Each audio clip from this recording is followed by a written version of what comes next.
Hello folks, welcome to this session. Today we are going to build a command line interface with Go, and we will call the Stripe HTTP API. So let's get started. You might not be familiar with the term CLI, or command line interface. A CLI is a program that you will use in your terminal. The command line is the interface between the user of the program, and the program. It has no graphical interface, and you type commands in your terminal to do things. And in this session, we will build a command line interface with the help of Cobra with the Go language, and we will do HTTP requests to an external service that is called Stripe, and that is used to handle payments on websites. The first thing that you have to do when you initialize your Go application is to create your go.mod file. And to do that, I'm going to use a command that you type on your terminal. It's command init, then you type the module path. So github.com/Maximilien Andil, my name, /demo-CLI. It will be the path of the GitHub repository. So I press enter, and then you can see that we have a go.mod file that has been created. In order to build our command line interface, we will use the open source module Cobra. Cobra has been written by SPF13, which is the nickname of Steve Francia. It's a really good program, really easy to use in order to build an interactive command line interface. And just a small interlude before installing the module. You can find my book on practicalgolessons.com. There is an online version here for free. I have also a Go course of 32 hours to build a full-featured e-commerce website, so don't hesitate to check it out. You can also find my links on Twitter, LinkedIn, and YouTube. Let's go back to Cobra. The first thing to do is to install the module. So what I'm going to do is I'm copying github.com/spf13/Cobra. And then in my project, in my terminal, I type go get -u and then github.com/spf13/Cobra. And you can see that my go.mod file has been modified, and we have the software that has been added here. To bootstrap our code, we will use the Cobra generator, also called Cobra CLI. So it's itself a CLI that we can use in order to build a CLI. The installation instructions are provided on this page, so github.com/spf13/Cobra. And you can see that we have something different than the previous one. It's not a go get, but a go install. What is the difference? Whenever you don't know what a command is doing, you can use a very useful command that is also provided by Go, which is go help, and then you type the command. So here we want to know what does go install. So we type go help install. Then we press enter. And you can see that it compiles and installs the package named by the import path. And so it's not only downloading the code, but it's going to compile the program. And you can see that executables are installed in the directory named by the go-bin environment variable, which defaults to that or that. All right, so when we run go install, it's going to download the code, compile the code, and put the executable where what is set into the go-bin environment variable. Let's run that. So I go back in the website, I copy that, and then I will run that on my terminal. When the installation ends, you will be able to type in your terminal Cobra-CLI, and then the command that you want. So here, for instance, we display the help. The first command that we are going to run is Cobra init. It's going to initialize our Cobra application. And we will also provide the author and the license. Let's go. So in a terminal inside your project, you're going to type Cobra-CLI init, and then you can provide the author. Here I'm going to put my name. And you can provide the license. Here I'm going to put MIT, and then you press enter. Let's take a look at what has been created in our directory. We have first a main.go file that has been created, and you can see that you have the block for the license, you have the package main and import statement, the function main, and so this will be the entry point of our program, and it runs cmd.execute. cmd is a package that is located here, so we have a directory cmd, and then it runs this function execute. So you can see here that execute adds all child command to the root command and set the flags appropriately. So this is the root command, and here you can see that in this file you will have a variable root cmd that is of type pointer to cobra.command, and then here you can describe what your CLI is doing. You have a short description, a long description, and you have a function init that will be run when the package will be loaded, and here you can add some root flags. Before adding any subcommands, what I want to run is go mod tidy. Why? Because in my go.mod you can see that I have this require statement here, and you can see that all those dependencies are indirect. But I use this module in my code. You can see that here we will use it. We have an import statement for it. Why is it noted indirect? That's because we have to run go mod tidy. So here is the doc for go mod tidy.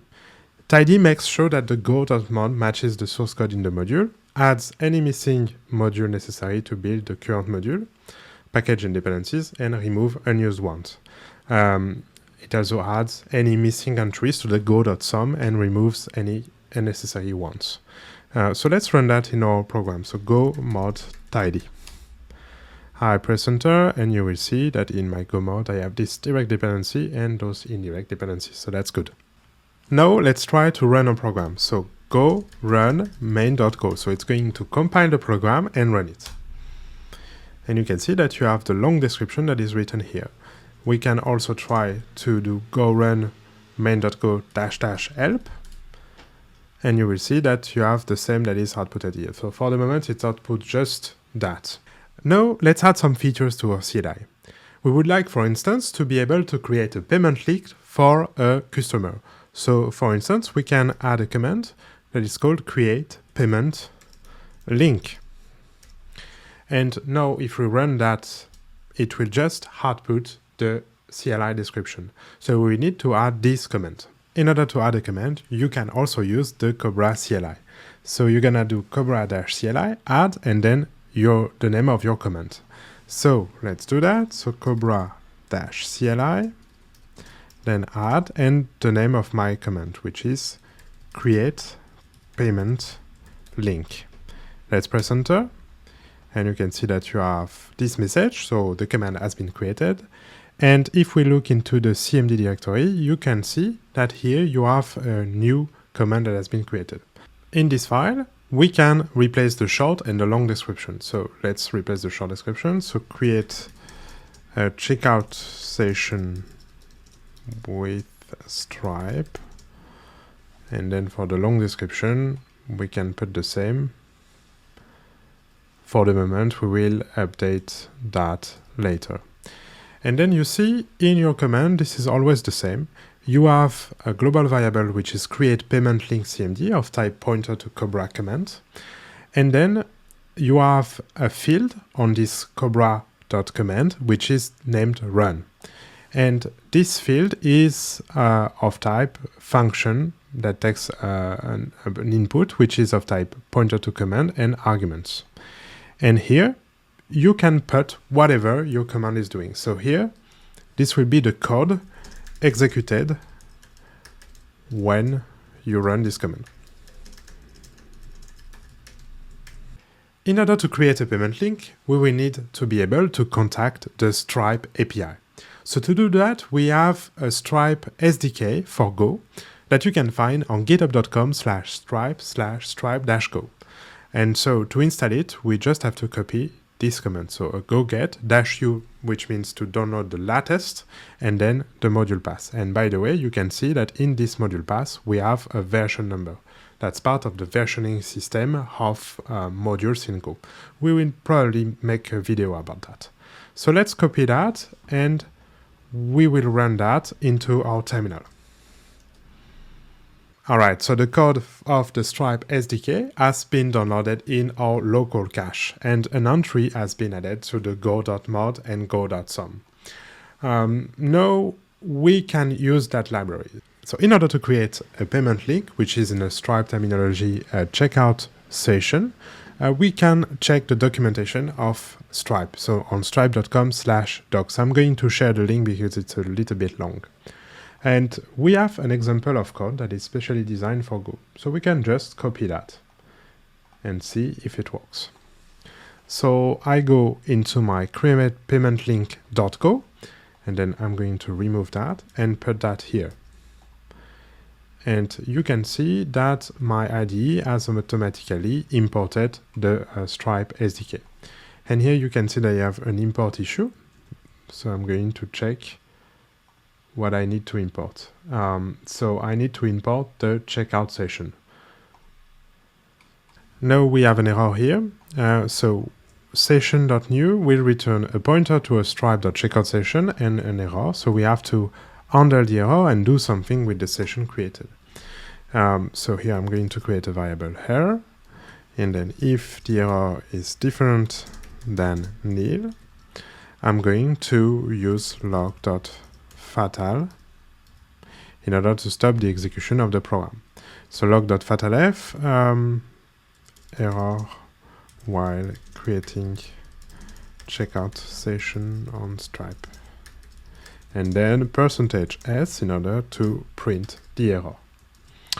All right, so now we have the session created, so we can print the session. So use fmt.println and print s. And now it's the big time. Let's run our command in the terminal. So go run main.go, and then you put the name of your subcommand. So create payment link, and then we press enter. And it's going to execute this code. So you can see that we have an error that says status 400, no such price, this price. Let's take a look at the params. In our request, we have success, cancel URL, and then line items. So it's a slice of element of type pointer to stripe.checkoutSession line item params. And here you can see that you have a price, and let's take a look at the definition. So it's the ID of the price or plan object. And inside our code, we have this ID here. But we have to create a new price object. So we go to the Stripe dashboard, and then we click on products. And then we are going to add a product. Let's call that test product.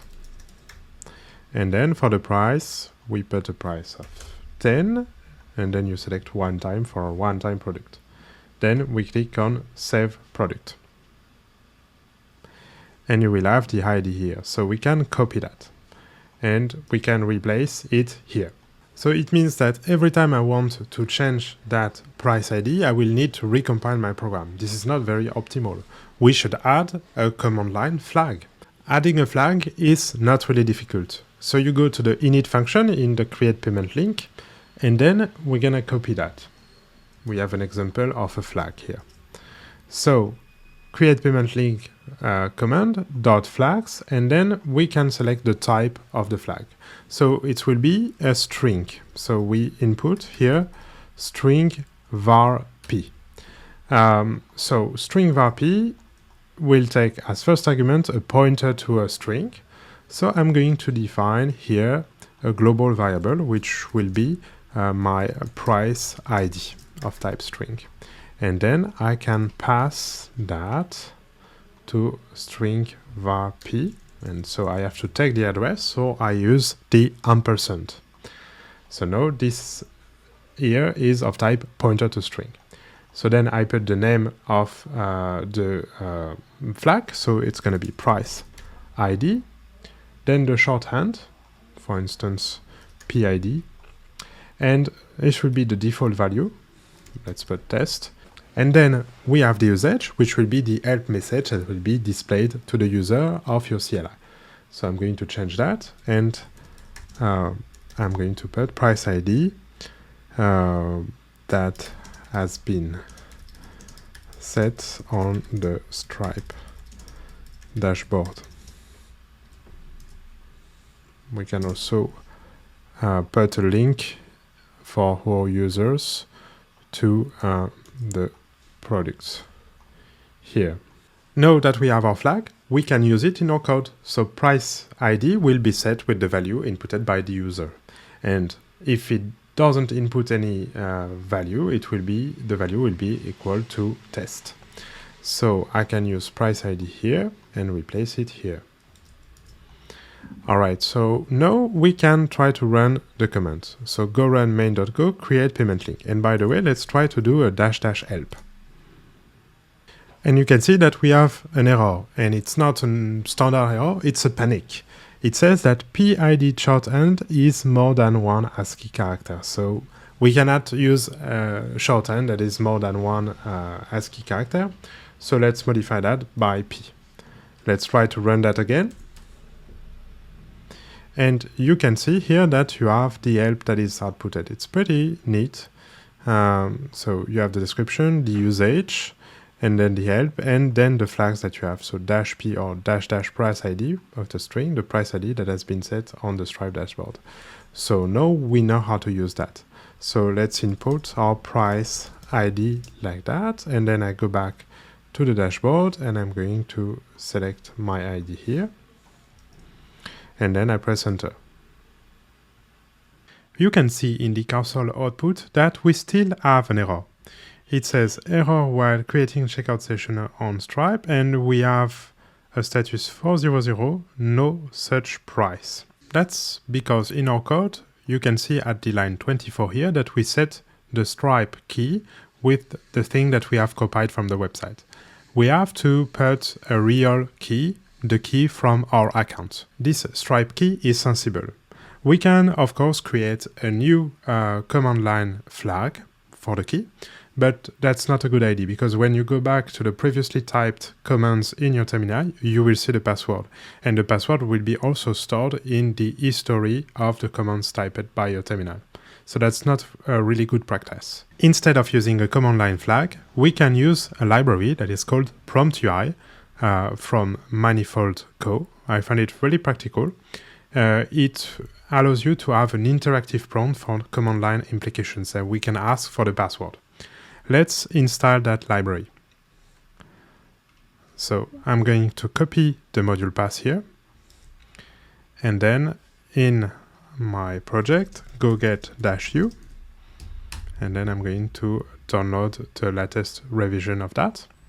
And now I will create a function to retrieve a string from the prompt. So let's call that prompt user. And so it will return a string and an error. For the moment, I will let the input empty. And then I have to check the README. So you can see here that you need to have a validate function, then run the result and have that. So let's copy that and we will adapt it a bit. So as you can see in this function, we have a first variable named validate. That is a function that has the following signature. So it takes the input as input parameter and return an error. So it's here to validate what the user has entered. So here, what I want that the input is different than this. So I'm going to test if input is equal to that. So this is our error case. Then in that case, I'm going to return an error. And I'm going to say input expected cannot be empty. And by the way, I don't need fmt errorf, I can just use errors.new, so the errors package from the standard library. Otherwise, it means that the input is different than an empty string, so we can return nil. And in that case, the input is valid. Then we have the prompt. So we have a label. So for instance, here it's number. I'm going to put the label as input parameter. So I put that label here. We have the validate function. So we create an element of type promptui.prompt. And here we're going to ask the user the input. And we can have an error. So here I'm going to return that. So I return an empty string and then fmt errorf. And then we have the return. So prompt.run will return a string, so we can return the result and nil because everything went okay. And by the way, in this prompt struct, we are able to hide what is entered by the user. In the case, it's something like a password or a key. In our case, we will need that. So we will set hide entered, and we're gonna create a new variable here. So hide entered, the same, and it will be of type bool. So then I can set the value of hide entered to what has been put into the input. So that's it. Our function is ready. We can test it. We can call here the prompt user function. So let me create a variable. So Stripe secret key and an error. And then I'm going to call prompt user. So for the label, input your Stripe secret key. So that will be displayed on the user. And then hide entered, true, because it's a sensible variable. Then we have to handle the error. If the error is different than nil, I'm going to do a log fatalf by saying that impossible to retrieve secret key. And then I output the error that we got from the call of that function. So now we have the Stripe secret key, and we can replace that by Stripe secret key. Let's test our command line again. So go run main go, then create payment link. It's going to execute that. And then we give the price ID as input. Let's test it. Then we ask here for the secret key. Let's give it a try. We have an error. It says that we have an invalid API key. So it means that the input has been taken from the prompt and passed to the Stripe SDK. Now we can retrieve our Stripe key here. So here I'm at the dashboard of Stripe, and I'm sure that I'm in the test mode. So I can go to developers, then API keys, and I'm going to click on reveal test key. I'm going to copy the value. Then I'm going to put the value here. We'll remove that later. Let's run the command again. So we have the go run instruction, and then the name of the command, then the price ID that is given as input. And then we have to enter our Stripe key. So I'm copying that and I'm pasting it here. You can note here that we have a small bug in the library that we used. It means you can see here that we have a small bug in the library that we use. We can see many lines written on the screen. And apparently that's because the size of my terminal is too big, and what I'm going to enter here is too big, so it's creating a new line. So let's test our command. And you can see that we have no error, and we have the checkout session created that is displayed on the screen. I'm just going to modify that, and then I'm going to print only the URL here, and maybe a small text before. Here is your payment link. Let's try that again. So I'm copying my key here, and then I press enter, and this is my payment link. Nice. What you can do if you want to continue working on that is to create flags for those hard-coded elements here, so the success URL and the cancel URL. And the logic to create a flag is not really complex. You have to copy that, create a new global variable, and then use it. And by the way, you can also create flags that are not strings. You can use, for instance, duration varp. You can use int 64 varp, int 8 varp, etc., etc. You can even have a slice. It will be string slice varp. Then you can ask your user for a list of things. This is almost the end of this session, so what do you need to remember? First, Cobra is an open source library to build a command line interface. It has a generator of code named Cobra-CLI. In order to initialize the project, you can run Cobra-CLI init, and then to add a command, Cobra-CLI add, and then your command name. Then we have seen the go get command. It will update the go.mod to require the dependency. It will also download the source code into the module cache. And you can use the -u option in order to get the latest revision of your module with the specific module path. Then you can run go install. Go install will download, compile, and install a software, and the binary will be placed in the directory go bin. In order to check what is the value of your go bin, you can type go env in order to display the value. Then we have seen go mod tidy. Go mod tidy will add missing module in the go mod. It will also remove unused modules. It will add missing entries into your go sum and remove unnecessary one. Then we have seen that for password or sensible data, you should avoid using a flag. Your data will end up, if you use a flag, in the terminal history. So you can use the prompt in order to ask the user for the info.